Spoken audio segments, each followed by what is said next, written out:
bottom lip is swelling up for some reason. I'm getting nauseous. I'm getting like some kind of allergic reaction. I don't know to what. Yeah, look. Well, don't protrude it. I'm not. I'm not protruding it.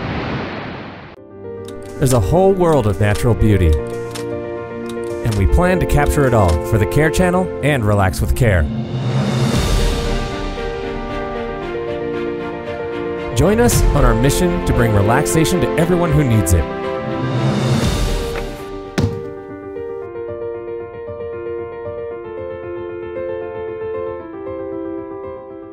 All right, the first trip of 2022, and it was a road trip again.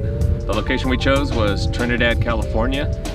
It's right around the northern part of California where the coast just starts to get rocky. There's still some sandy beaches, but there's still just really cool rock formations on the coast, and that just always makes for super awesome dramatic footage. About a decade plus ago, I was here shooting for the C.A.R.E. channel on my first excursion trip, the first time I packed up and shipped out for a week. A lot's changed. I mean, that 10 years since, we have drones now, we have sliders and more experience, we have more people on the shoots. Should be an entirely different experience. And you know, back then I didn't even know how to properly research a location. I didn't even know about this specific beach when I came down last time. It was just kind of drive down and see what you get. It's cool. It's cool to look at it through a different, more experienced lens, see if we've gotten any better. So I've got all this gear, got the partner, got all this research. It's a completely different animal this time. I've been there before, I know it. Should be easy. Day one, morning one. You can get all the experience you want, but you can't take the ADHD out of the kid. It wasn't so simple the first morning. I think I took it for granted that I kind of knew what I was doing. I was hot shot that just is all good to go, and yet locations will still location. My tripod's stuck. Can't get any slider shots. It's like something's up. It's like it won't unscrew. My battery pack isn't fitting properly, so I can't get all batteries at once. The camera's just dying on me. So I'm a little bit rustier than normal and having all kinds of little issues, things I forgot. We'll get it though. It's a little tough, like sitting in an office for 5 months, and then it's almost like you blink and you wake up and you're on a beach and it's 5 in the morning and you have to just start thinking differently. But it seems like Ryan was having some actual issues on his beach. I got out there and I forgot all these little elements, like little tools to adjust tripods, to different things, lens cloths, wrenches. I forgot my phone, so I couldn't fly my drone. We fly our drones with our phones. They're part of the remote control. So actually Ryan couldn't fly his drone, so that was pretty frustrating for him. He was having battery trouble. His camera kept turning off. And then there's people everywhere. I mean, nothing experience can do for that. A little dog running in. Oh God, I love dogs, but that dog just kept running in and out of my shots. Come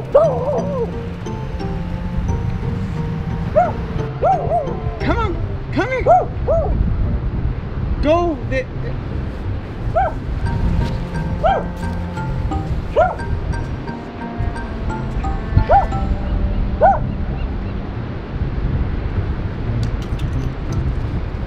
Thank you. I had this beautiful shot with the light rolling down the beach. Couldn't get it. Puppy! Puppy, come here! Ryan also had an allergic reaction and his face started swelling up and he started just kind of looking a little poofy. Well, don't protrude it. I'm not. I'm not protruding it. There's something, one by my knee and my elbow and my back. Dude, there's something. You see it? I don't know. It's very slight, but I can tell. I can feel it. Yeah. Your bottom lip looks like an earthworm. That's weird. I don't. Like I eat that stuff that I ate this morning. I eat it every day. Nothing different. This is what he gets for making fun of me for being allergic to bananas. He eats a banana and swells up. It's not from the banana. It can't be from the banana. It's from the banana. It can't be from the banana. I eat bananas every day. Now you're allergic to them.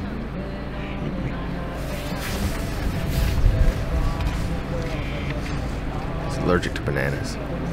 It went away. We went and got Benadryl, and we were able to kind of just at least curb the allergic reactions he was having. Do they have one that's non-drowsy? I think one of the beauties of being in a location like this that's so accessible is we've been able to try multiple locations multiple times.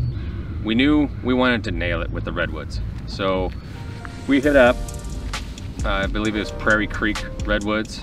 We split up again, just multiple trails that just kind of go all the way throughout the redwoods. And here I was able to shoot with my 360 camera for our VR product. And I just really wanted a good redwoods shot with the 360 camera. There's so many people out there, their perfect peaceful situation is just in the middle of the forest. This is an alien that I stole from its home planet. This is called the Insta Pro 2. It's 6 cameras and it kind of looks like it's alive. This is why I like it. It's a pretty high quality 360 camera for what's out there on the market.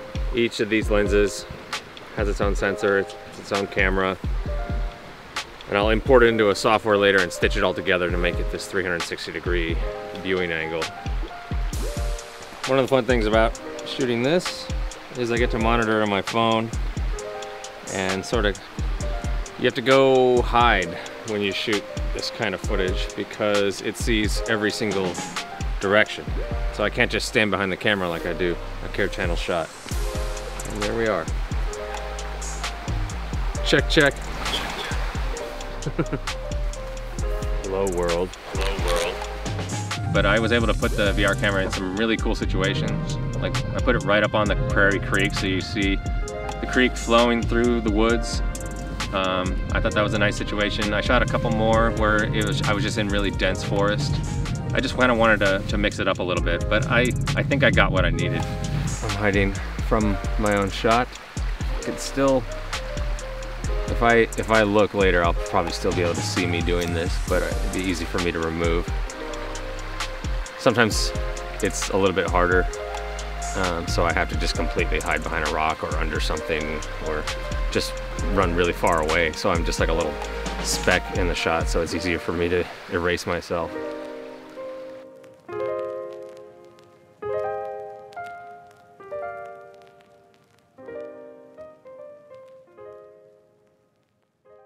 The next thing I really wanted to do, and it's a little bit dangerous, but I really wanted to fly my drone through the woods. It's really hard to get a sense of depth when you shoot redwoods. It's really hard to just know how dense and how deep, how far away things are when you're shooting just with this regular camera. So one of the things I really wanted to do was to take a drone and actually just move it through the forest. Almost like from the perspective of a hiker, I was able to flow through the path and flow past a lot of trees, and those shots ended up being really cool. I'm just walking with it. Me and the drone are going on a hike. That's all. Nothing crazy. It's so tough to shoot this. There's so much stuff. There's just moss and trees and shrubs, and it's just a density of things in your image, and it almost just looks like smudged paint. It just looks like colors on top of colors. It's hard to differentiate things from each other, and it can kind of look flat. You don't really get the sense of depth we do when we're just standing here.